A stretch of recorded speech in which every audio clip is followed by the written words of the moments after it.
Hi guys, so today I'm going to be doing a book review of I Am the Messenger by Markus Zusak, who is also the author of The Book Thief, which is one of my favourite books, but it's the only book I have read by him so far until I picked up this one, and I loved it. It is definitely very different from The Book Thief, but it features Markus Zusak's brilliant writing, so where can you go wrong? So let's get into the review. So this book is set in Australia, which I absolutely love, as you know I can relate to certain things and stuff like that. And it follows a boy named Ed who is 19 and is currently a cab driver.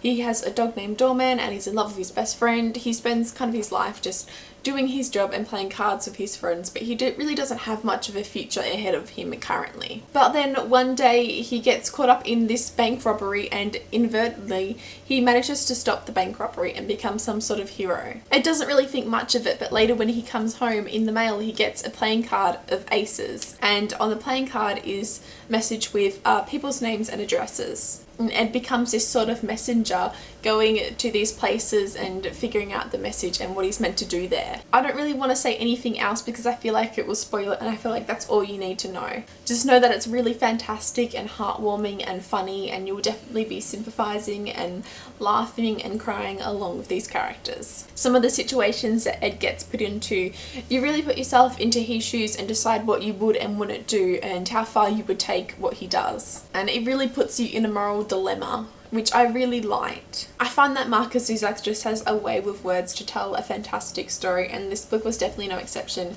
It was really great and I'm really happy that I picked it up. I would say this book is funny, but it's thought-provoking and it's gripping at times and really serious at others. It is really a book that kind of has a bit of everything. Ed's friends are fantastic. They're the typical kind of bogan Australians. If you're from Australia, you'll know what I mean, and I just found that laughable. You know, there's stuff in here that I can definitely relate to, and you don't need to be Australian to relate to any of this. I just liked it a lot because, you know, there's not much Australian fiction out there, and when there is, it's not very good. So I was really excited to read this one and really like it the way I did. This book gets a 4 out of 5 stars for me. I really enjoyed it, and I'm really interested in picking up other of Markus Zusak's works. The Book Thief will always be my favourite book, but I'm really interested to seeing what else he has to offer, and maybe one of them will become my new favourite book. I'd love to know if you have read I Am the Messenger or The Book Thief or any of other Markus Zusak's works, and what I should read next by him, and what you guys thought of it if you have read him. And I guess I'll see you next time. Okay, bye!